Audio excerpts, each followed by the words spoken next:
Bonjour à tous, bienvenue sur Ecstasy Stories. Aimez-nous et abonnez-vous à notre chaîne pour découvrir d'autres histoires captivantes. Plongeons-nous dans l'histoire. Kenneth Benjamin se tenait devant les baies vitrées de son bureau. La silhouette de Chicago s'étendait devant lui tel un empire privé. Grand et d'une beauté saisissante, avec des pommettes saillantes et une mâchoire sculptée, Kenneth était devenu un symbole de réussite juvénile et de génie en entreprise. Le sol en marbre poli sous ses chaussures en cuir italien brillait tandis qu'il arpentait la salle, répétant mentalement sa prochaine présentation. Aux yeux du public et de ses collègues, c'était un enfant prodige, un visionnaire inarrêtable qui transformait chaque idée en réalité rentable. Les magazines se bousculaient pour le présenter en couverture. Son visage devint synonyme d'innovation et d'ambition débridée. Ses employés l'idolâtraient et ses pairs enviaient son ascension fulgurante. Pourtant, sous son charme apparent, Kenneth avait un cœur qui palpitait d'arrogance et un esprit grisé par le contrôle. Il aspirait à la domination, non seulement en affaires, mais aussi sur la vie des gens, s'épanouissant grâce à la manipulation et au jeu de pouvoir en coulisses. Le parcours de Kenneth vers le sommet avait été méticuleusement planifié. Né dans une famille de la classe moyenne d'une petite ville près de Chicago, il a vite appris que le monde privilégiait ceux qui se lançaient dans la déloyauté et souriaient gentiment tout en poignardant les autres dans le dos. Ses parents, gentils et travailleurs, lui ont inculqué les valeurs d'honnêteté et de solidarité. Mais Kenneth voyait ces vertus comme des faiblesses, des handicaps dans un monde où seule la ruse survivait. À l'université, il a séduit ses professeurs par son charme, détruit stratégiquement la réputation de ses rivaux et noué des relations avec des investisseurs influents. À 30 ans, il avait déjà obtenu un poste de vice-président au sein de Brightway Holdings, l'un des plus grands conglomérats de la ville.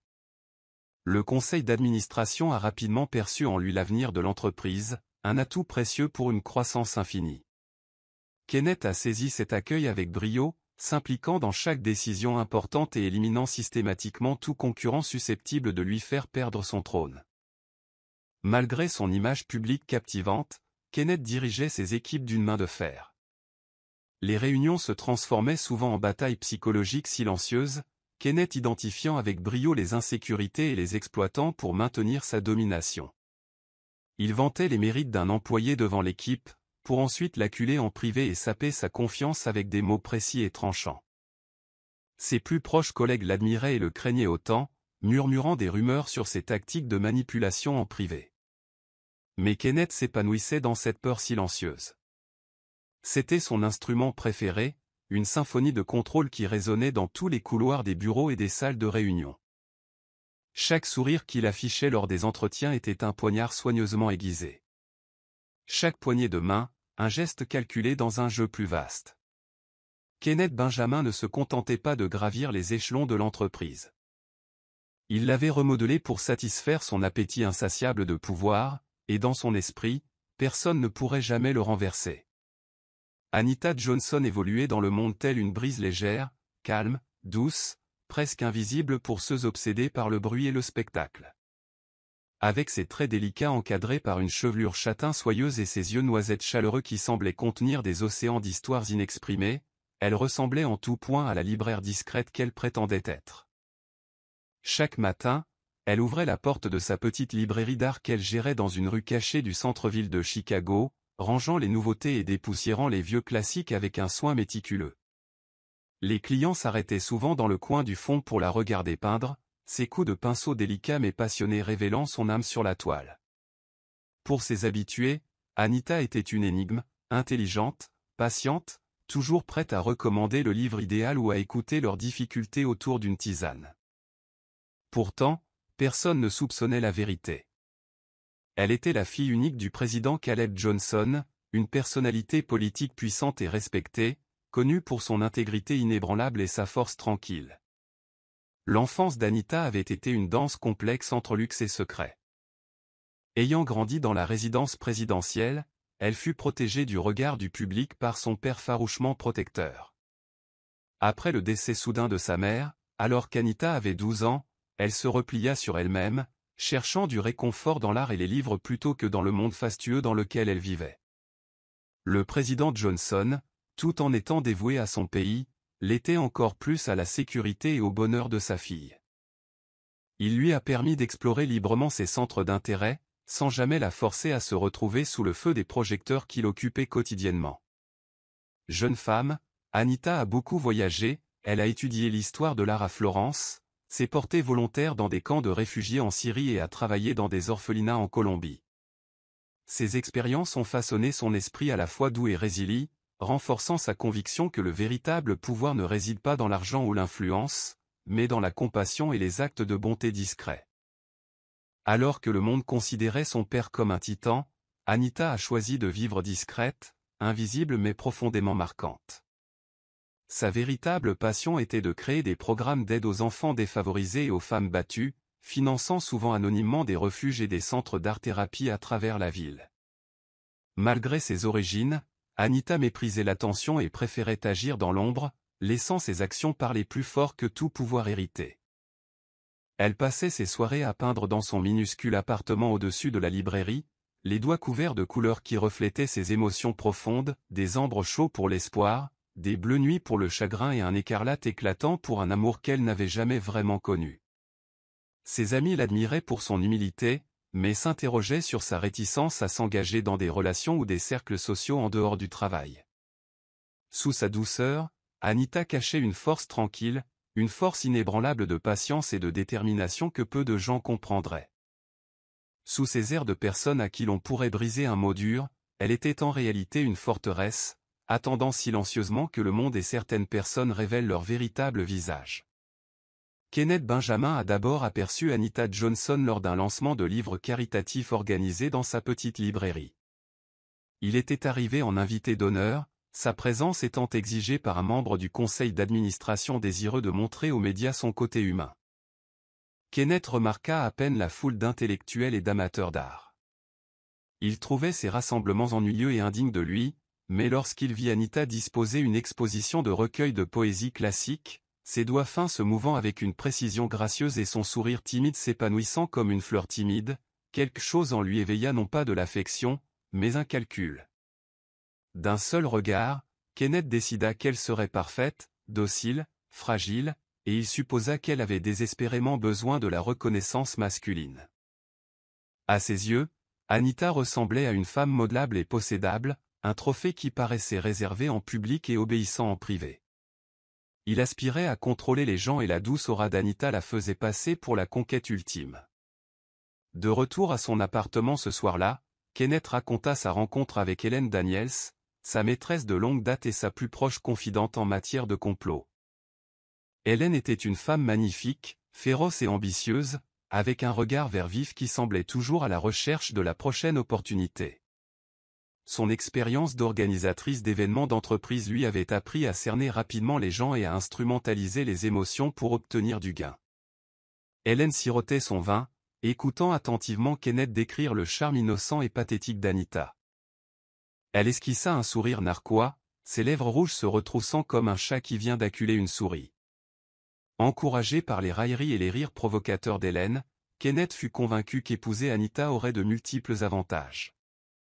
Cela consoliderait son image de leader bienveillant dans les médias, lui fournirait un projet personnel à dominer et, enfin, donnerait à Hélène un accès total à leur futur empire commun une fois Anita mise de côté. Hélène nourrissait l'ego de Kenneth, lui murmurant qu'une épouse faible ne pourrait jamais se mettre en travers de leur chemin, seulement décorée comme un vase fragile prêt à être brisé. Les semaines suivantes se transformèrent en une cour méticuleusement orchestrée. Kenneth envoyait des fleurs à Anita chaque jour, des romans soigneusement choisis avec des notes manuscrites, et effectuait des visites inattendues à sa librairie où il charmait ses clientes et parlait avec passion de littérature, des mots empruntés aux textes soigneusement préparés par Hélène. Anita, surprise par cette attention soudaine, ressentit une chaleur mitigée, mais hésita à ouvrir son cœur. Kenneth insista, son charme manipulateur s'exerçant à noyer ses instincts sous des flatteries et des gestes élaborés. Il se présentait comme une âme incomprise en quête d'un partenaire bienveillant qui pourrait ancrer sa vie mouvementée. Aux yeux du public, il apparaissait comme un amoureux parfait, le romantique moderne par excellence. Mais pour Hélène et Kenneth, ce n'était qu'un jeu, une illusion soigneusement orchestrée pour capturer Anita et la lier à eux pour toujours. Dans son esprit, Kenneth avait déjà gagné. Convaincu que la nature discrète d'Anita l'empêchait de voir au-delà des murs qu'il avait construits, et encore moins de les percer, le mariage de Kenneth Benjamin et d'Anita Johnson fut un véritable spectacle, une cérémonie extravagante qui fit la une des magazines et des blogs lifestyle de luxe. Le lieu était une cathédrale historique ornée d'orchidées en cascade et de lustres scintillants qui semblaient laisser des étoiles tomber du plafond. Les invités arrivèrent en limousine et en robe de créateurs, leur rire résonnant comme des carillons de cristal dans les couloirs de marbre. Kenneth se prélassait sous les projecteurs, son bras fermement autour de la taille délicate d'Anita, tandis qu'il posait pour d'innombrables photos. Aux yeux du monde extérieur, c'était l'union de deux âmes sœurs, le puissant magnate des affaires et la douce et mystérieuse libraire. Les caméras ont filmé Kenneth embrassant Anita sur le front et lui murmurant à l'oreille, chaque instant soigneusement chorégraphié pour offrir une image d'amour et de dévouement parfait. Mais sous chaque regard tendre se cachait un cœur aussi froid que le ver d'hiver, et derrière le doux sourire d'Anita, une tempête grondait silencieusement. Après le mariage, le manoir où Anita avait emménagé ressemblait moins à une maison qu'à une cage dorée.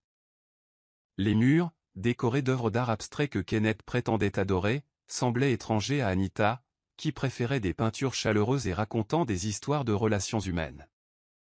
La vraie nature de Kenneth se révéla presque immédiatement, ses mots affectueux se transformant en ordre dur et en insultes passives-agressives. Lors des dîners, il se moquait des loisirs naïfs d'Anita et la traitait de poupée fragile incapable de comprendre le monde réel des conseils d'administration et des négociations de pouvoir. Les invités riaient souvent nerveusement, leurs yeux se détournant tandis que Kenneth humiliait Anita, mais personne n'osait intervenir. Même le personnel commençait à traiter Anita comme un ver fragile, ne bougeant que sur ordre de la voix aigre de Kenneth. Pendant ce temps, la présence d'Hélène se faisait plus évidente. Elle assistait à des réunions, organisait des événements dans le manoir et y passait des nuits sous couvert de séances de stratégie commerciale. Des rumeurs commencèrent à circuler, mais Kenneth était trop puissant pour que quiconque puisse le contester ouvertement. Anita se retira davantage dans son intimité, ne trouvant de réconfort que dans son atelier de peinture caché au dernier étage. Là, parmi ses toiles et ses touches de couleur, elle pleurait en silence dans la nuit, ses larmes se mêlant à ses coups de pinceau qui représentaient des tempêtes violentes et des ailes brisées. Malgré les humiliations quotidiennes, elle gardait sa grâce, saluant le personnel avec gentillesse et continuant à faire des dons anonymes à des refuges et à des programmes artistiques. Chaque matin, elle se maquillait comme une armure, façonnant un visage serein face à la cruauté de Kenneth et à l'adoration ignorante du public. Son âme, bien que blessée, demeurait intacte, témoignage discret de sa force intérieure. Mais malgré ses souffrances, Anita commença à tisser les fils d'un plan, une résolution patiente et inébranlable naissant derrière son regard doux. Et tandis que Kenneth se promenait avec Hélène à son bras, riant de celle qu'il croyait vaincue, la véritable puissance d'Anita pataugeait sous sa sérénité apparente, attendant son heure comme un lever de soleil caché prêt à briser la nuit la plus longue. Hélène Daniels évoluait dans le royaume de Kenneth tel un serpent enveloppé de soie, gracieuse, séduisante et terriblement dangereuse. Avec son esprit vif et sa beauté captivante, elle se glissait dans les réunions comme si elle y avait sa place, plus que les dirigeants eux-mêmes. Son rire, mélodieux et maîtrisé, pouvait désarmer même le plus sceptique des membres du conseil d'administration. Tandis que Kenneth se pavanait, aveuglé par sa suffisance et charmé par les flatteries d'Hélène, celle-ci resserrait soigneusement son filet invisible autour de son empire. En coulisses, Hélène et son complice secret, Victor Cruz, un banquier privé rusé connu pour ses opérations clandestines, orchestraient un stratagème pour détourner les fonds de la société vers des comptes offshore. Hélène falsifiait les signatures de Kenneth, en transférait certaines sous couvert d'investissement de projets et manipulait les audits avec une précision effrayante. Aux yeux du monde extérieur, elle était la conseillère de confiance de Kenneth et, selon les rumeurs, sa future épouse. Mais dans son esprit, elle était déjà la véritable impératrice de son royaume. Kenneth, ivre de pouvoir et des promesses murmurées d'Hélène, ne vit jamais la trahison se glisser sous son propre toit. Il lui a donné accès à des documents confidentiels, à des données financières et à des mots de passe exécutifs, convaincu qu'elle était la seule personne aussi ambitieuse que lui. Au début, Hélène a transféré de petites sommes, juste assez pour passer inaperçu, mais chaque braquage réussit l'a enhardie. Elle a créé des sociétés écrans et des organismes de bienfaisance fictifs, détournant des millions sous couvert de responsabilité sociale d'entreprise. Même les rares employés qui sentaient que quelque chose clochait gardaient le silence, terrifiés par la colère de Kenneth et les menaces subtiles d'Hélène. Elle les exploitait avec brio, offrant des promotions ou orchestrant des licenciements discrets pour garder le contrôle absolu. Kenneth croyait préparer sa reine idéale, une femme rusée qui pourrait l'aider à atteindre des sommets encore plus élevés, tandis qu'Hélène se préparait simplement à le démanteler de l'intérieur. Le soir, Hélène s'asseyait dans le bureau de Kenneth, jambes croisées élégamment, et examinait avec Victor de fausses déclarations lors d'appels cryptés. Ses yeux brillaient d'une satisfaction froide en imaginant Anita partie et elle-même assise aux côtés de Kenneth, sous les yeux du public, pleinement reconnue comme sa partenaire. Mais au fond d'elle-même, Hélène nourrissait un mépris secret pour Kenneth. Elle le voyait comme un imbécile, un tremplin vers son propre empire. Elle rêvait d'annoncer leur fiançailles après l'humiliation finale d'Anita, prête à revendiquer sa place dans le luxe et le pouvoir. Pourtant, elle sous-estimait la force tranquille de celle qu'elle appelait la souris de la librairie, aveugle au fait que tout empire bâti sur la tromperie finit par devoir rendre des comptes. Alors que le complot d'Hélène prenait de l'ampleur, chaque dollar volé ajoutait un fil à la toile qui allait bientôt se refermer autour d'elle. Mais pour l'instant, elle se délectait de l'illusion de la victoire, convaincue qu'elle et Kenneth étaient invincibles et qu'Anita ne renaîtrait jamais des cendres qu'il lui avait préparées. Tandis que Kenneth et Hélène s'enlisaient toujours plus dans leur toile de cupidité et de trahison, Anita Johnson se retirait dans un monde de création silencieuse et de pouvoir caché. Son petit atelier d'art, situé au dernier étage de la demeure, passa d'un sanctuaire privé à un centre névralgique d'opérations secrètes. Chaque nuit, tandis que le clair de lune éclairait ses toiles inachevées, Anita travaillait sans relâche à étendre son réseau caritatif. Son pinceau parcourait la toile avec une précision délicate, mais derrière chaque trait se cachaient des stratégies et des visions qui allaient un jour rayonner dans toute la ville. Elle commença à acquérir anonymement de petites écoles d'art en difficulté, les transformant en centres communautaires gratuits pour femmes maltraitées et orphelines. À chaque nouveau programme, Anita renouait avec son profond amour pour l'humanité, qu'elle avait presque perdu dans le palais de verre et froid de Kenneth. Sa plus proche confidente était le docteur Megan White, une thérapeute renommée qui était devenue son amie lors de son bénévolat des années auparavant. Elles se rencontraient discrètement lors de séances nocturnes au studio, chuchotant des projets comme si les murs eux-mêmes risquaient de les trahir. Megan admirait la détermination d'Anita, s'émerveillant de voir comment une femme si douce en apparence pouvait porter une âme aussi féroce et inébranlable. Anita transformait sa douleur en un but, supervisant personnellement des bourses d'études, des programmes d'art-thérapie et des refuges dans des quartiers défavorisés. Chaque mois, de nouveaux centres ouvraient sous le nom de Fondation Amber Dawn, un clin d'œil subtil à la fleur préférée de sa mère. Si la ville percevait ces initiatives comme le geste d'un donateur mystérieux et anonyme, Anita observait la situation avec une satisfaction tranquille, sachant que chaque vie qu'elle touchait renforçait sa détermination et construisait peu à peu les fondations de sa véritable émergence.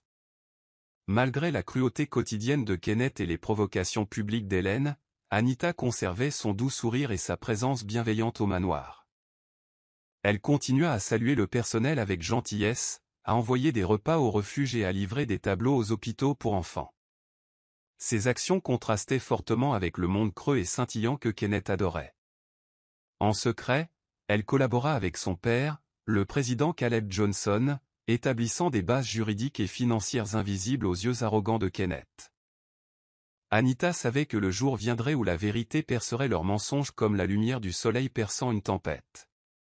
Elle resta patiente, tissant chaque détail de son plan avec la même délicatesse qu'elle accordait à son article. Son calme apparent trompait son entourage, mais sous sa peau douce et son regard bienveillant palpitait le cœur féroce d'une femme née pour diriger et guérir, un cœur prêt à frapper au moment opportun, récupérant tout ce qu'il tentait de voler et transformant ses blessures les plus profondes en armes d'une force imparable. La plus grande fête de Kenneth Benjamin à ce jour s'est tenue par une fraîche soirée d'automne, sous un ciel bleu marine profond et constellé d'étoiles scintillantes. Le manoir scintillait de tous ses recoins, illuminée par des lustres en cascade et des lanternes aux bordures dorées suspendues dans le jardin. Les invités sont arrivés dans des voitures noires élégantes et des robes chatoyantes, chacun impatient de savourer l'éclat du succès soigneusement orchestré par Kenneth.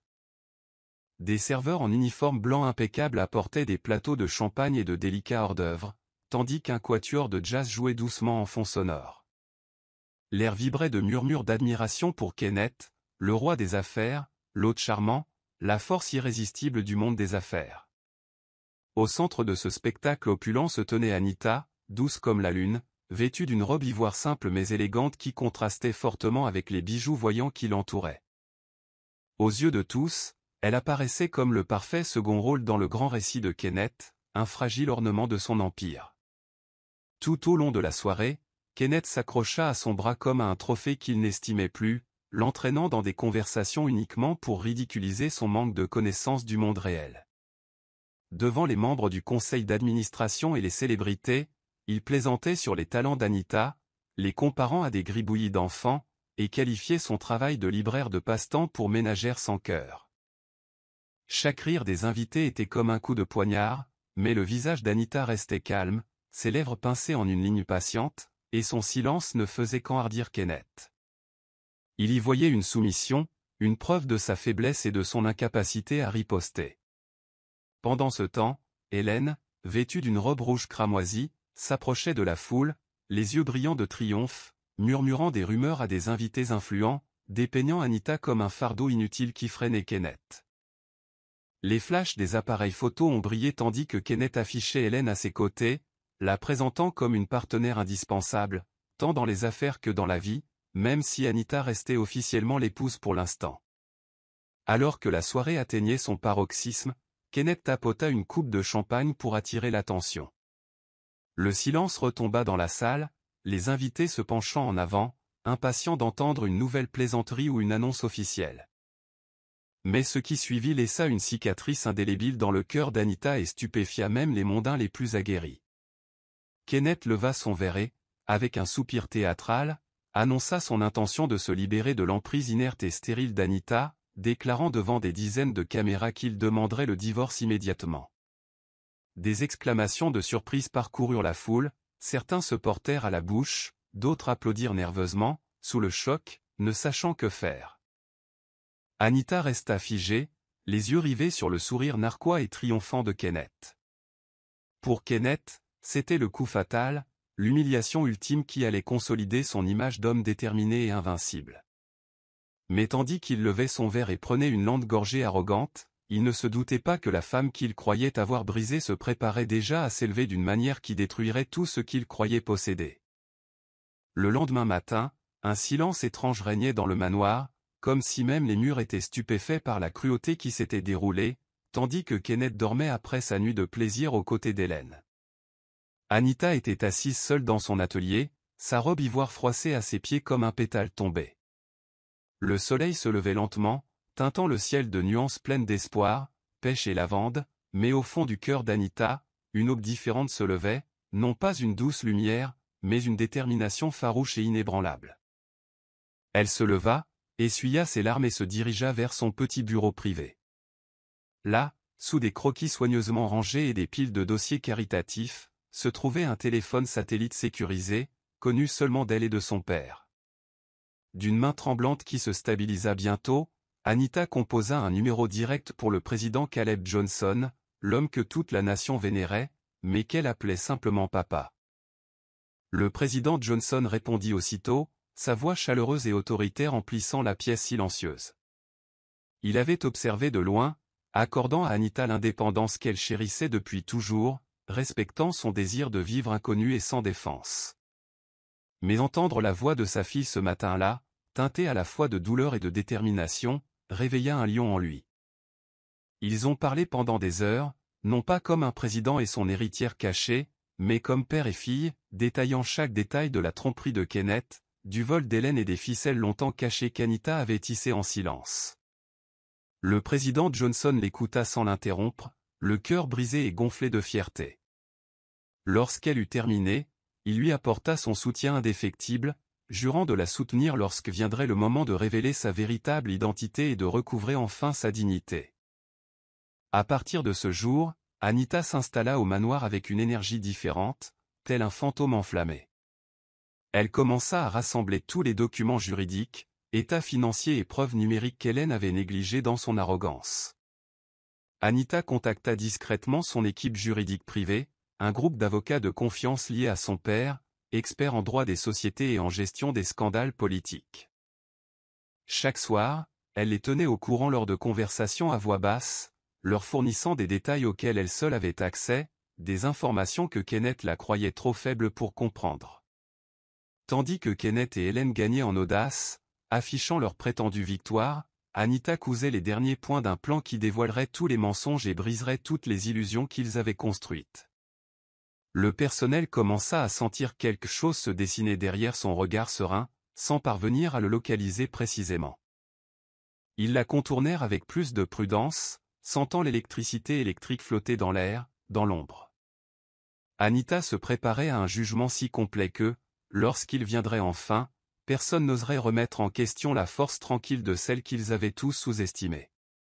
Le luxueux penthouse d'Hélène Daniels était devenu son bureau de guerre privé, une suite tentaculaire remplie de robes de créateurs drapées négligemment sur des chaises anciennes, d'imposantes piles de faux documents financiers et de valises à moitié pleines de bijoux scintillants et de liasses de billets impeccables. Dans les recoins éclairés par la lune de la suite, le reflet d'Hélène se déplaçait dans les miroirs des murs, son sourire narquois s'élargissant tandis qu'elle se remémorait son triomphe imaginaire. Nuit après nuit, elle et Victor Cruz, le banquier privé rusé qui l'aiderait à orchestrer ce vaste détournement de fonds, manipulaient les informations de comptes offshore et les fausses identités, effaçant soigneusement les traces auxquelles Kenneth lui avait aveuglément donné accès. Pour Hélène, Kenneth n'était plus un partenaire ni même un pion, il n'était qu'un tremplin, un imbécile si fasciné par sa propre image qu'il ne voyait pas l'abîme s'ouvrir à ses pieds. Semaine après semaine, Hélène détournait des millions de Brightway Holdings, blanchissant des fonds par le biais d'organismes de bienfaisance fictifs et de fausses start-up européennes. Elle utilisait les signatures numériques, les sceaux d'entreprise et les mots de passe intimes de Kenneth, tout en les partageant bêtement dans des fanfaronnades ivres sur leur futur empire. Hélène regardait les chiffres grimper sur ses comptes offshore, son rire résonnant jusqu'à tard dans la nuit tandis qu'elle sirotait du champagne importé et imaginait sa nouvelle vie, des îles privées, des vignobles cachés et des villas somptueuses où elle n'aurait plus jamais à faire semblant. Pendant ce temps, Kenneth était trop absorbé par la préparation de l'humiliation finale d'Anita et la préparation de la présentation publique d'Hélène comme nouvelle reine pour remarquer l'immense fortune qui lui échappait sous le nez. Chaque fois que Kenneth demandait des rapports, Hélène lui remettait des résumés falsifiés, tissant des histoires d'expansion rentable et d'investissement secret qui ne faisaient qu'accroître son orgueil mal placé. Dans les derniers jours précédant une évasion planifiée, Hélène s'offrit des essayages privés avec des créateurs parisiens et des rencontres confidentielles avec des agents immobiliers de luxe à l'étranger. Elle avait acheté un domaine isolé en Toscane, un penthouse surplombant les gratte-ciels scintillants de Dubaï, chaque propriété étant détenue sous de faux noms préparés par Victor. Hélène envisageait son départ comme la performance ultime. Elle disparaîtrait dès que Kenneth aurait finalisé le divorce, le laissant seul face à un empire en ruine et à la disgrâce publique. La nuit, elle rêvait de lire les gros titres annonçant sa chute, l'imaginant l'appeler impuissant en réalisant l'ampleur de sa trahison. Dans son esprit, elle avait déjà gagné, convaincue qu'Anita n'était qu'une relique fragile bientôt abandonnée, et Kenneth qu'une figure de proue vide, seul responsable. À son insu, la tempête qu'Anita avait silencieusement fomentée gagnait en intensité juste au-delà de l'horizon, prête à frapper avec une vengeance que ni Hélène ni Kenneth n'auraient pu prévoir.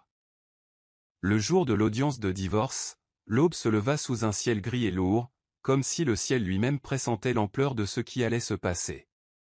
Les marches du palais de justice grouillaient de journalistes, d'appareils photo au flash, et les spectateurs impatients chuchotaient entre eux.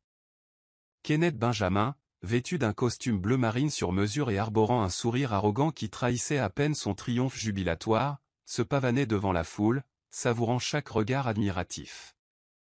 À ses côtés, Hélène Daniels se déplaçait telle une panthère dans une robe noire élégante, scrutant la foule du regard à la recherche de photographes potentiels pour immortaliser son entrée triomphale.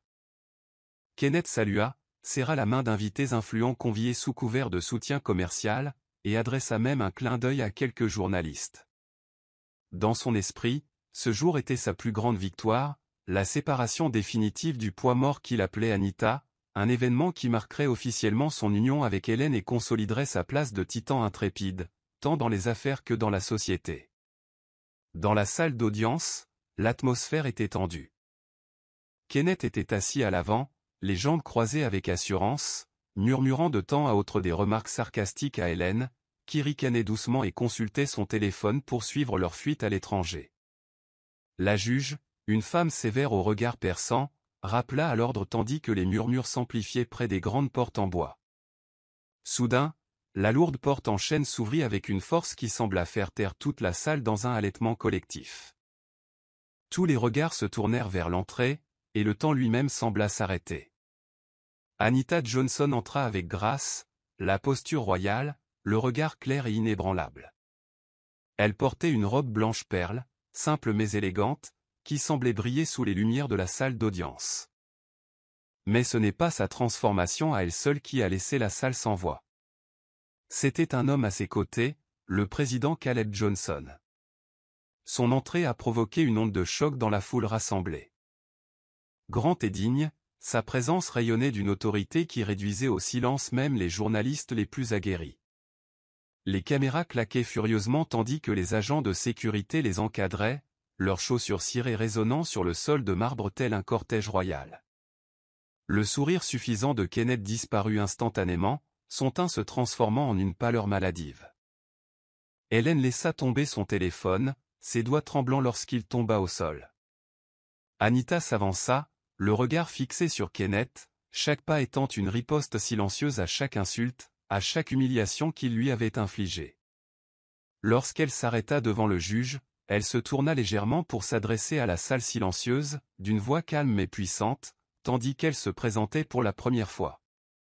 Anita Johnson, fille du président Caleb Johnson, philanthrope, artiste et propriétaire légitime de l'entreprise que Kenneth considérait comme son empire. Le chaos s'est emparé de la salle. Halètements, cris, journalistes s'efforçant d'immortaliser chaque instant. À cet instant, la forteresse que Kenneth avait bâtie de mensonges et d'arrogance s'effondra autour de lui comme du verre fragile, et la femme qu'il pensait avoir vaincue se révéla telle une reine que personne ne pourrait jamais éclipser. Dans le silence stupéfait qui suivit la révélation d'Anita, la juge réclama l'ordre immédiat, son marteau frappant si fort qu'il résonna comme le tonnerre contre les murs de la salle d'audience. Kenneth resta figé sur sa chaise, les yeux écarquillés et immobiles, son esprit s'efforçant désespérément de reconstituer les fragments de sa réalité en train de s'effondrer. À côté de lui, Hélène tremblait visiblement, son sang-froid habituel se transformant en panique. Le président Caleb Johnson s'avança avec un dossier rempli de documents, son expression mêlant protection paternelle et autorité présidentielle. D'une voix calme mais autoritaire, il s'adressa à la cour, révélant des preuves détaillées de la mauvaise gestion de Kenneth, de ses agissements frauduleux et de sa complicité dans le détournement de fonds d'Hélène. Le président énuméra chaque signature falsifiée, chaque compte offshore, chaque contrat manipulé, ne laissant place ni au déni ni à la défense. 2 agents fédéraux sévères s'approchèrent de Kenneth, lui posant fermement les mains sur les épaules et l'informèrent qu'il était en état d'arrestation pour fraude, détournement de fonds et abus de pouvoir. La bouche de Kenneth s'ouvrit et se referma comme un poisson en manque d'air, son unique visage suffisant se tordant d'horreur lorsque les menottes claquèrent autour de ses poignets. Les caméras capturèrent chaque instant, la tête baissée, le visage pâle, image ultime d'un homme qui s'était approché trop près du soleil et avait fondu sous son feu vertueux. Hélène, le regard perdu dans la pièce, bondit de son siège, trébuchant pour échapper à la vague menaçante de sa propre exposition. Elle déjoua la sécurité et se glissa par une porte latérale avant que quiconque ne puisse la rattraper, ses talons de créateur claquant frénétiquement dans le couloir de marbre. Dehors, le chaos régnait, la nouvelle se répandant comme une traînée de poudre. Les journalistes criaient leurs questions, les flashs des caméras s'allumaient furieusement et les spectateurs haletaient à chaque nouveau détail diffusé en direct. Le visage d'Hélène apparaissait sur tous les grands écrans tandis que les autorités annonçaient un mandat d'arrêt international contre elle. Pendant un bref instant de désespoir, elle crut pouvoir échapper à la capture et monta à bord d'une voiture qui l'attendait et fila vers une piste d'atterrissage privée. Mais sa liberté était aussi illusoire que l'empire qu'elle tentait de bâtir. Des agents fédéraux l'interceptèrent alors qu'elle approchait de l'avion, la traînant dehors, les cheveux en bataille et sa robe de créateur déchirée. Pendant ce temps, Kenneth était libéré du tribunal, enchaîné, chaque pas pesant sous le poids de ses crimes et de sa fierté brisée. Le monde entier a assisté, sous le choc et avec une fascination profonde, à la dénonciation de la star autrefois intouchable et de sa maîtresse rusée, leur chute aussi spectaculaire que leur ascension avait été trompeuse. Dans la salle d'audience, Anita se tenait calme et posée, artisane discrète de leur perte, son père à ses côtés et la justice fermement entre ses mains. Au moment où Kenneth Benjamin et Helen Daniels ont été emmenés menottés, la nation entière a semblé être en proie à une tempête de choc, d'indignation et de fascination morbide. Toutes les grandes chaînes d'information ont diffusé les images en boucle. La démarche autrefois assurée de Kenneth a été remplacée par un pas traînant et saccadé, le masque glamour d'Hélène s'est brisé en un visage paniqué et ruisselant de larmes. Les émissions matinales ont décortiqué chaque détail avec une énergie fébrile. Les commentateurs qui avaient autrefois loué Kenneth comme un visionnaire le condamnaient désormais comme un tyran cupide. Les réseaux sociaux ont explosé de hashtags, comme « Kenneth exposé »,« Anita la vraie reine » et « Hélène le serpent », qui ont atteint le sommet des tendances mondiales en quelques heures. D'anciens collègues et des professionnels du secteur se sont manifestés, révélant des histoires d'intimidation envers Kenneth, ses transactions contraires à l'éthique et la culture d'entreprise toxique qu'il avait construite autour de son ego. Chaque article, chaque titre, semblait véhiculer le même message. Le puissant était enfin tombé. Dans la ville natale de Kenneth, la honte fit l'effet d'un tremblement de terre. Sa famille, qui se vantait autrefois fièrement du succès de son fils prodigue, s'enfermait chez elle, refusant les interviews et éteignant ses téléphones. Ses parents, âgés et dévoués, étaient vus quittant leur domicile tard le soir, le visage caché sous des chapeaux et des écharpes, trop honteux pour affronter leurs voisins qui chuchotaient désormais derrière des portes closes. Ses partenaires commerciaux se sont empressés de prendre leur distance, arrachant les portraits de Kenneth des halls d'entrée des entreprises, effaçant son nom des projets futurs et publiant à la hâte des déclarations publiques exprimant leur choc et leur déception. Clients et investisseurs ont retiré leur soutien du jour au lendemain, et la réputation autrefois prestigieuse de Kenneth s'est effondrée. Le luxueux Penthouse qu'il avait autrefois arpenté comme un roi a été saisi, sa flotte de voitures de luxe saisie et ses comptes gelés dans l'attente d'une enquête plus approfondie. C'était comme si tout ce qu'il avait construit s'était évaporé d'un seul souffle brutal. La chute d'Hélène fut tout aussi brutale. Sa libération sous caution lui fut immédiatement refusée, et chacune de ses comparutions au tribunal fut diffusée comme un spectacle public.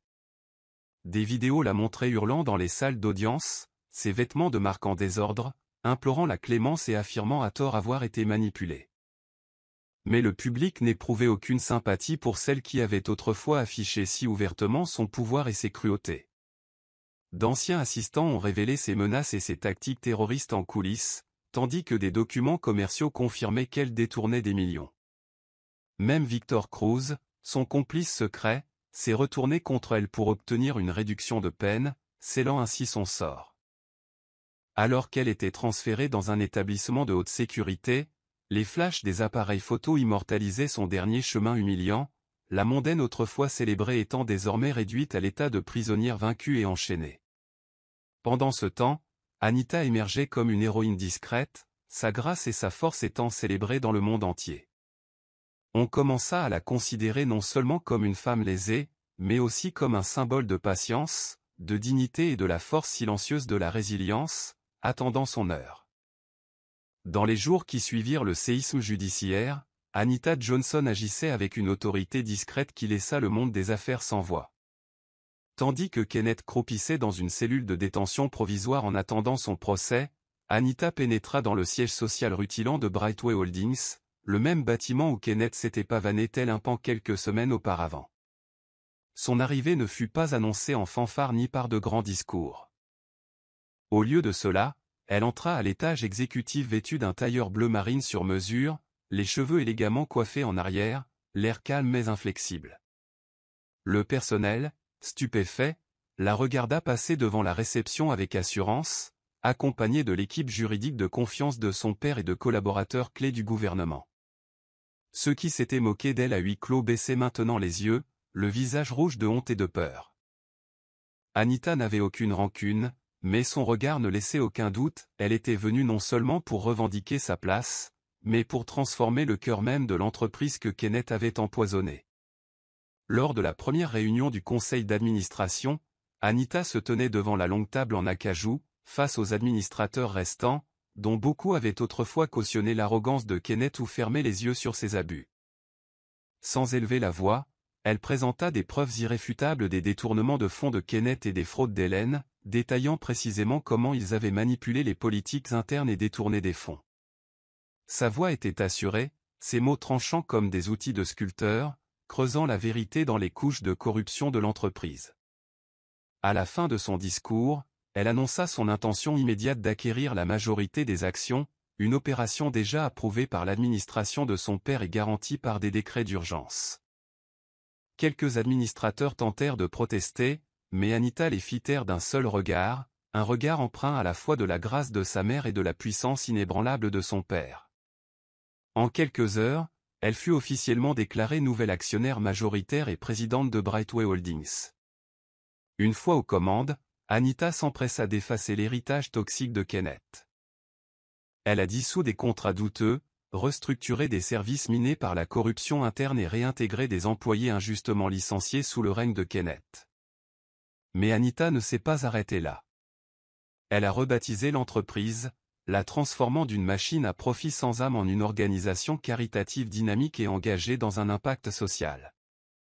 L'entreprise a commencé à financer des programmes artistiques communautaires, à construire des refuges pour les victimes de violences conjugales et à octroyer des bourses aux jeunes défavorisés. Anita visitait personnellement chaque nouveau site de projet, les mains parfois tachées de peinture ou de terre, symbole de son engagement sincère pour le changement. La nouvelle s'est répandue, le soutien du public a afflué et Brightway Holdings est passé du scandale à un modèle d'humanité entrepreneuriale. Investisseurs et citoyens se rallièrent à Anita, voyant en elle non seulement une leader, mais aussi un exemple vivant de patience, de force et du magnifique pouvoir d'une résilience silencieuse enfin libérée. Les murs de la prison semblaient plus froids que Kenneth Benjamin ne l'avait jamais imaginé, le béton si austère et sans vie qu'il semblait faire écho à tous les regrets qui rongeaient désormais sa poitrine creuse. Fini les costumes de créateurs, les vues des pantous et les salles de réunion aux rires obséquieux et aux voix de béni oui-oui. À leur place, il portait une combinaison orange mal ajustée, un matelas fin qui sentait le moisi, et le cliquetis métallique incessant des portes en fer qui l'enfermaient comme un animal en cage. Sa posture autrefois fière s'affaiblissait de jour en jour, son sourire narquois autrefois confiant n'était plus qu'un regard vide fixé sur le plafond fissuré au-dessus de sa couchette. À l'heure des repas, il se traînait jusqu'à la cafétéria, ignoré des gardiens comme des détenus, contraint d'endurer un gruau liquide et du pain rassis qui trahissait tous les dîners luxueux qu'il avait vantés. Même l'écho de son nom lui semblait désormais étranger. Pour tous ceux qui l'entouraient, il n'était plus Kenneth Benjamin le titan, il était simplement le prisonnier numéro 5472. Les jours se fondaient dans les nuits tandis que Kenneth était assis seul, hanté par les visions de la vie qu'il avait si impitoyablement façonnée et perdue. Il revoyait le regard calme et inébranlable d'Anita, debout au tribunal aux côtés de son père, et la façon dont le visage d'Hélène se tordait de trahison lorsqu'elle réalisait qu'elle avait perdu sa liberté. Il repensait à chaque remarque acerbe qu'il avait adressée à Anita, à chaque affront public humiliant qui lui procurait autrefois une satisfaction perverse. À présent, ces mêmes mots s'accrochaient à sa conscience comme des loups affamés, déchirant les derniers lambeaux de sa confiance en soi, ces lettres de sa famille qui autrefois affluaient et s'amenuisaient faiblement. Ses parents, incapables de supporter la honte, avaient coupé tout contact, ses anciens partenaires commerciaux niaient le connaître, ses amis s'étaient évanouis dans le silence, et même son équipe juridique avait commencé à prendre ses distances à mesure que la gravité de ses crimes était révélée dans les médias. Seul dans sa cellule, Kenneth goûta enfin au poison amer de l'empire qu'il avait bâti sur l'orgueil et la cruauté. La nuit, la prison résonnait des cris incessants, des cliquetis des barreaux et des murmures d'autres hommes brisés complotant des évasions ou chuchotant des regrets. Kenneth restait allongé, éveillé, le regard perdu dans l'obscurité. Chaque souffle lui rappelait sa chute des hauteurs scintillantes aux profondeurs absolues. Dans sa solitude, il écrivait des pages de lettres frénétiques adressées à Anita, des lettres imprégnées d'apitoiement sur lui-même et de supplications désespérées pour obtenir pardon, mais aucune ne quittait jamais sa cellule. Son cœur, autrefois dur comme la pierre, s'effondrait sous le poids écrasant de la culpabilité et de la perte. Pourtant, même dans ce gouffre de désespoir, Kenneth s'accrochait à un fil d'espoir tordu, à la croyance absurde qu'un jour, d'une manière ou d'une autre, il pourrait récupérer ne serait-ce qu'une parcelle du pouvoir dont il avait si violemment abusé. Mais au fond de lui, un murmure de vérité le rongeait. Le monde avait évolué, Anita avait dépassé tout ce qu'il avait pu imaginer, et il n'était plus qu'un exemple édifiant, pourrissant dans l'ombre de sa propre création. Hélène Daniel était assise dans le parloir sombre de la prison de haute sécurité pour femmes, ses mains manucurées maintenant rugueuses et tremblantes contre une table en métal froide et rayée. Ses cheveux, autrefois magnifiques, avaient été coupés courts et irréguliers par les coiffeurs de la prison, son visage pâle et tiré sous les lumières fluorescentes crues. Les robes de créateur et les bijoux qui brillaient autrefois sur elle lui semblaient désormais des souvenirs d'une autre vie, lointains, inaccessibles, presque oniriques. En attendant, son regard se porta vers la porte, espérant, suppliant Kenneth d'apparaître. Depuis son arrestation, elle lui avait envoyé des dizaines de lettres désespérées, toutes plus frénétiques les unes que les autres, remplies de promesses de loyauté, d'amour et de projets pour reconquérir leur empire. Elle imaginait que même derrière les barreaux, ils pourraient redevenir alliés, rois et reines pervers du scandale, reconstruisant quelque chose de leurs cendres. Lorsque la porte s'ouvrit enfin en grinçant et qu'un garde entra, tenant une pile de lettres retournées, Hélène sentit son estomac se nouer comme s'il s'était figé. Le garde les déposa sur la table devant elle, chaque enveloppe marquée d'un timbre unique et glacial. Rejetée, Hélène les déchira des doigts tremblants, son regard scrutant les gribouillis furieux de Kenneth, exprimant son refus et sa froide condamnation. Il la tenait responsable de tout, de l'effondrement de son empire, de son arrestation, de sa disgrâce, comme s'il n'avait jamais joué un rôle dans le jeu monstrueux qu'ils avaient orchestré ensemble. La vision d'Hélène se brouilla, des larmes perlant au creux de sa clavicule, ses épaules tremblant tandis que le dernier fil de son ancienne vie se rompait. À cet instant, la vérité la frappa avec la force d'un ouragan. Elle était complètement seule, dépouillée de toute illusion, et Kenneth préférait croupir seul plutôt que de partager ne serait-ce qu'un murmure avec elle. Les jours qui suivirent lui semblèrent interminables, chaque heure une agonie de trahison et de perte. Ses codétenues, conscientes de sa tristement célèbre déchéance, la tourmentaient sans relâche, l'insultant, crachant sur ses repas et vandalisant sa minuscule cellule avec des messages grossiers. Les gardiens ne manifestaient aucune compassion, la considérant comme une simple criminelle de haut rang qui se croyait autrefois intouchable. Son esprit autrefois inébranlable se brisa sous le poids d'une humiliation constante. L'étincelle de ruse dans ses yeux s'éteignit pour laisser place à un regard hanté et vide. Elle passait ses nuits recroquevillée sur un matelas fin et grinçant, ressassant chaque machination, chaque rire partagé avec Kenneth et chaque instant où elle croyait gagner.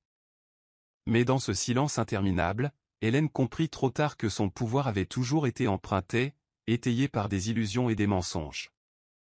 Désormais, ne réduisant à rien d'autre qu'une simple note de bas de page dans une histoire de décadence, elle acceptait la réalité, aucun empire bâti sur la tromperie ne pourrait survivre, et même dans les recoins les plus sombres de la trahison, la loyauté est absente chez ceux qui trahissent.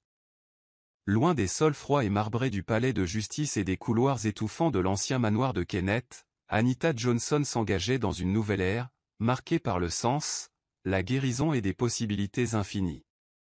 Après avoir repris Brightway Holdings, elle transforma ses bureaux sans âme en un lieu de changement mondial. Sa première initiative majeure fut de faire de la fondation Amber Dawn la mission principale de l'entreprise, une initiative d'envergure dédiée à l'art-thérapie, aux programmes éducatifs pour les jeunes défavorisés et aux refuges pour les victimes de violences conjugales. Elle parcourut inlassablement les continents, des centres-villes animés de Tokyo aux villages reculés d'Amérique du Sud, chacune de ces visites imprégnée de la même compassion et de la même sagesse qui semblait autrefois trop fragile pour survivre dans le monde impitoyable de Kenneth. Partout où elle passa, les communautés l'accueillirent comme un phare, son histoire inspirant des milliers de personnes à croire au pouvoir tranquille de la résilience. À Paris, Anita a inauguré une immense exposition d'art présentant des œuvres d'enfants de régions déchirées par la guerre et de survivants de maltraitance, des peintures brutes et pleines d'espoir. Des foules se sont massées devant la galerie pendant des heures, simplement pour découvrir les histoires émouvantes qui se cachent derrière chaque coup de couleur. À New Delhi, elle a ouvert un centre d'entrepreneuriat féminin, où elle accompagne des jeunes femmes dans la création d'entreprises fondées sur la bienveillance et l'innovation. À Rio, elle a financé un programme de théâtre communautaire pour les enfants des rues, leur permettant de raconter leurs histoires et de se réapproprier leur voix. Chaque projet est devenu un prolongement de son esprit, faisant écho aux rêves qu'elle avait murmurés autrefois seule dans son atelier, tandis que Kenneth la ridiculisait en privé. Désormais, ces peintures n'étaient plus un secret pour personne. Elles ont été vendues à des millions lors de galas caritatifs, permettant ainsi de financer davantage de programmes et de toucher davantage de vies. De retour chez elle, Anita est devenue un symbole mondial de grâce et de force, faisant la une des magazines et invitée à prendre la parole lors de sommets internationaux sur l'autonomisation des femmes et la guérison créative. Pourtant, elle n'a jamais perdu son humilité. Elle trouvait encore le temps de s'asseoir en tailleur sur le sol des ateliers avec de jeunes artistes, les mains tachées de peinture, à l'écoute de leurs peurs et de leurs rêves. Son rire discret, autrefois dissimulé derrière 4 sourires, résonnait désormais librement, une mélodie de liberté qui inspirait tous ceux qui l'entouraient. À mesure qu'elle voyageait d'un pays à l'autre, cœur et portes s'ouvraient sans effort. Les journalistes s'émerveillaient non seulement de ses accomplissements, mais aussi de sa chaleur, une chaleur si désarmante qu'elle semblait faire taire les critiques les plus acerbes ou le cynisme le plus total.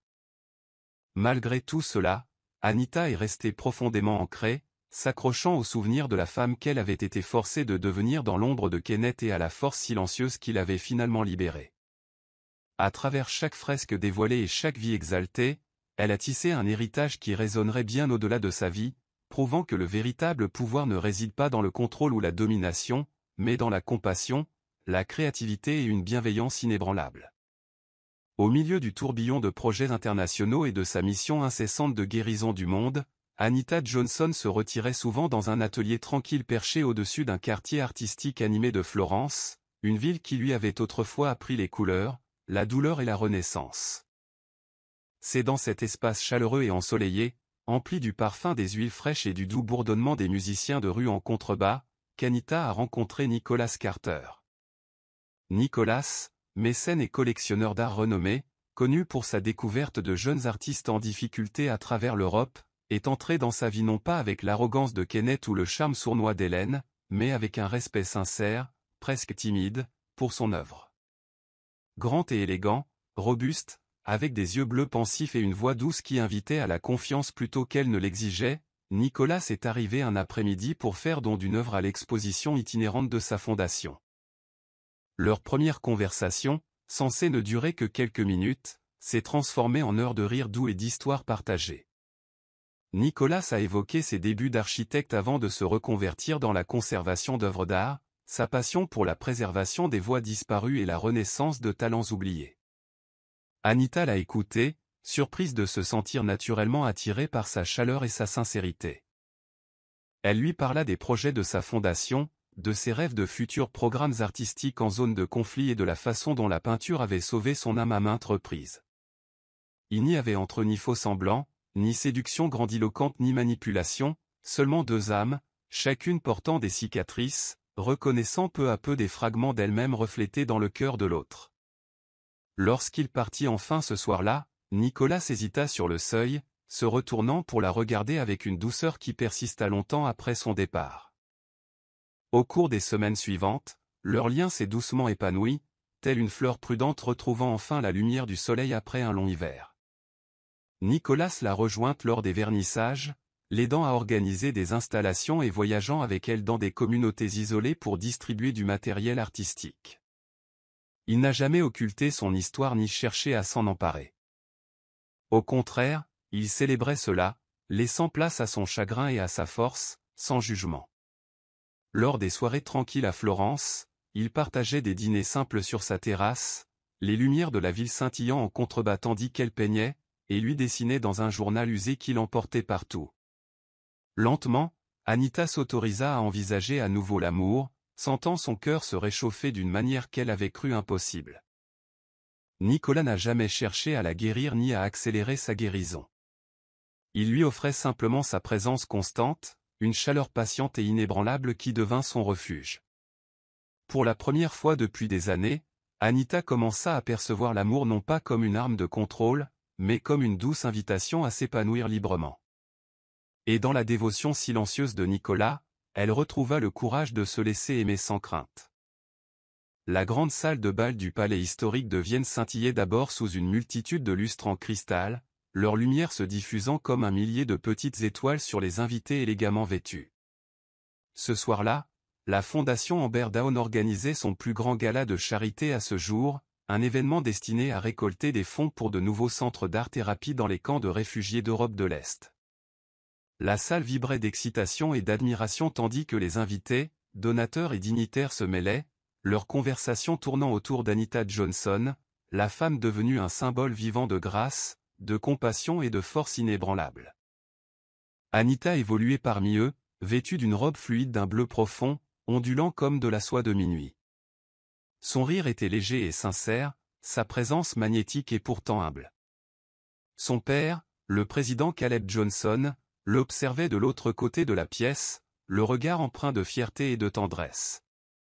Il voyait enfin sa fille pleinement vivante et rayonnante de vérité.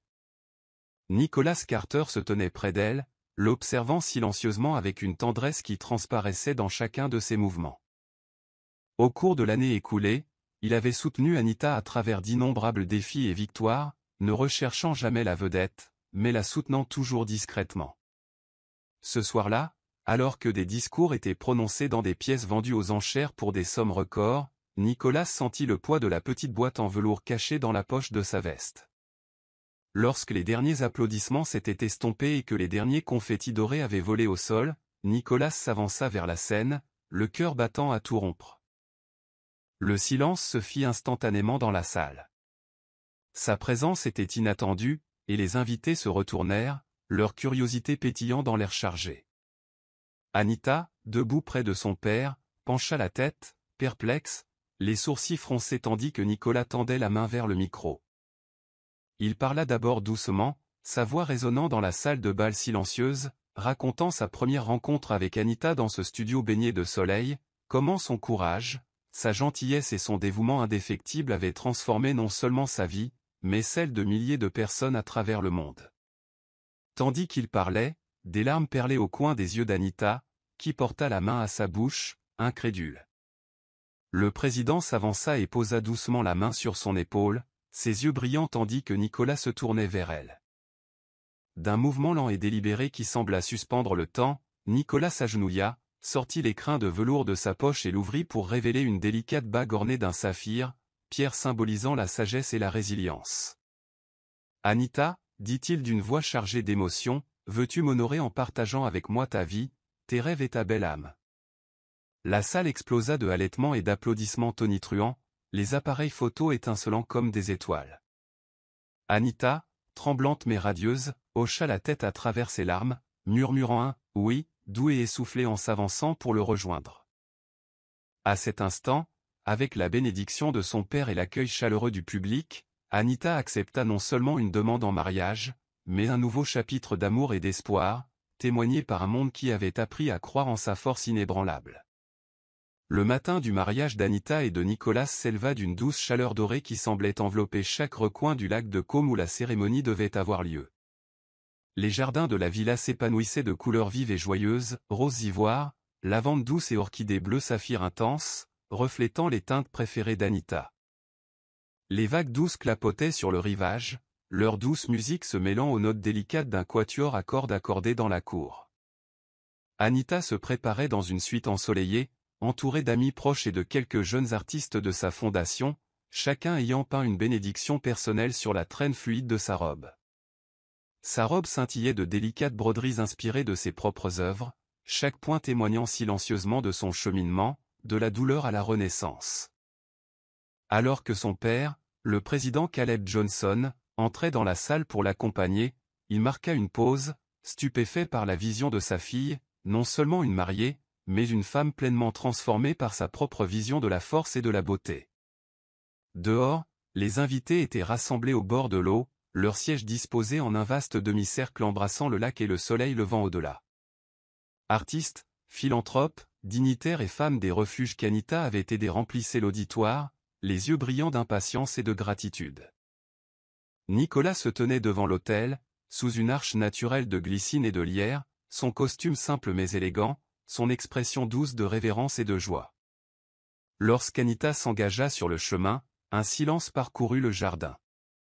Chacun de ses pas résonnait de la force de son histoire, celle d'une femme autrefois moquée et en cage, avançant désormais librement vers l'amour, selon ses propres conditions.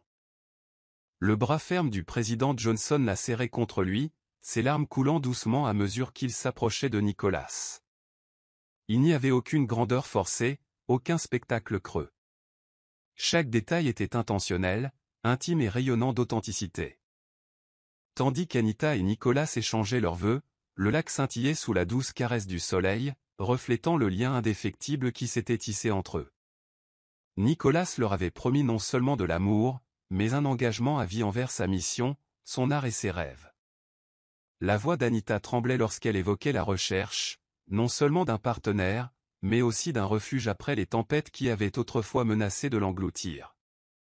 Lorsqu'ils scellèrent enfin leurs vœux par un baiser, le public éclata d'applaudissements et de cris de joie, les pétales de fleurs flottant comme des bénédictions portées par la brise. Plus tard, lors de la réception sur la terrasse de la villa, Anita dansa pieds nus sous des guirlandes de lanternes, son rire résonnant tandis que Nicolas la faisait tournoyer doucement, tandis que les invités applaudissaient et chantaient autour d'eux. Dans ces moments-là, Anita n'était plus une survivante, ni seulement une meneuse. Elle était tout simplement une femme amoureuse, triomphante et épanouie. Cette célébration marquait non seulement le début de son mariage, mais aussi l'aboutissement de son parcours, de l'endurance silencieuse à la souveraineté joyeuse, un dernier et radieux chapitre de guérison qui résonnerait bien au-delà des rives du lac de Côme. Le soleil se levait sur un nouveau chapitre de la vie d'Anita Carter avec un éclat qui reflétait le feu qui illuminait désormais son âme. Après son mariage, elle et Nicolas ne retournèrent à Chicago que brièvement avant de se lancer dans une mission mondiale d'1 an, une série d'initiatives d'envergure qui allait rayonner sur tous les continents. Avec Nicolas à ses côtés, mari et partenaire, Anita lança le Phoenix Network, une vaste coalition visant à autonomiser les femmes par l'art, l'entrepreneuriat, l'éducation et des programmes de santé mentale. Chaque centre ouvert dans le cadre de cette initiative portait sa signature, une petite fresque peinte par Anita elle-même, symbolisant la renaissance et la transformation. Des métropoles animées comme New York et Tokyo aux villages reculés du Kenya et des Andes, ces centres se sont développés comme des espaces sûrs où les femmes pouvaient apprendre, guérir et s'élever au-delà des limites sociales. Anita voyageait sans relâche, ses journées étant jalonnées d'ateliers, de conférences, de cercles de mentorat intime et de projets artistiques collaboratifs. Elle peignait aux côtés de survivantes de guerre et de violences conjugales, partageant des histoires à travers des couleurs et des formes qui transcendaient le langage. Son authenticité a suscité un soutien massif, les gouvernements se sont engagés à financer, les philanthropes ont fait don de millions et les artistes ont afflué pour se joindre à sa cause. L'histoire d'Anita a inspiré un mouvement mondial, son visage faisant la une des magazines non pas comme un symbole de glamour, mais comme l'icône d'une résilience inébranlable. À chaque cérémonie d'inauguration, Nicolas se tenait à ses côtés, le regard empli d'une fierté inébranlable et d'un dévouement discret. Son père, le président Caleb Johnson, désormais retraité de la vie politique, les accompagnait souvent lors de leurs visites à l'étranger, le cœur gonflé de joie en voyant sa fille incarner le leadership qu'il avait toujours espéré pour elle. Pendant ce temps, dans une cellule sombre où le soleil effleurait à peine les murs, Kenneth Benjamin regardait la nouvelle vie radieuse d'Anita se dérouler à travers les journaux et les reportages vacillant sur un téléviseur partagé de la prison. Les images le tourmentaient, le rire éclatant d'Anita, ses interactions tendres avec les enfants, ses discours enflammés qui faisaient pleurer des stades entiers. Chaque gros titre annonçant sa dernière réussite sonnait comme un clou de plus dans le cercueil de son orgueil, un rappel constant du royaume qu'il avait tenté d'écraser et de la reine qu'il avait sous-estimée. Il écrivait des lettres qu'il n'envoyait jamais, partagé entre la rage et un chagrin profond, contraint de vivre le reste de ses jours tel un fantôme dans l'ombre de son triomphe. Anita, cependant, ne pensait jamais à lui, son énergie désormais entièrement consacrée à la construction d'un monde de beauté et de liberté. Alors qu'elle se tenait sur une scène à Johannesburg par un beau matin, entourée de milliers de femmes scandant son nom, Anita a enfin ressenti la plénitude à laquelle elle aspirait, une vie définie non pas par la survie, mais par une vie dynamique et sans peur. À cet instant, la main de Nicolas dans la sienne et le monde faisant écho à sa mission, Anita a pris un nouveau départ, le passé réduit à un faible écho derrière son esprit élancé et inébranlable. Fin de l'histoire. Qu'avez-vous appris sur cette histoire?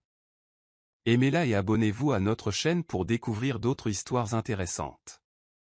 Merci de votre attention.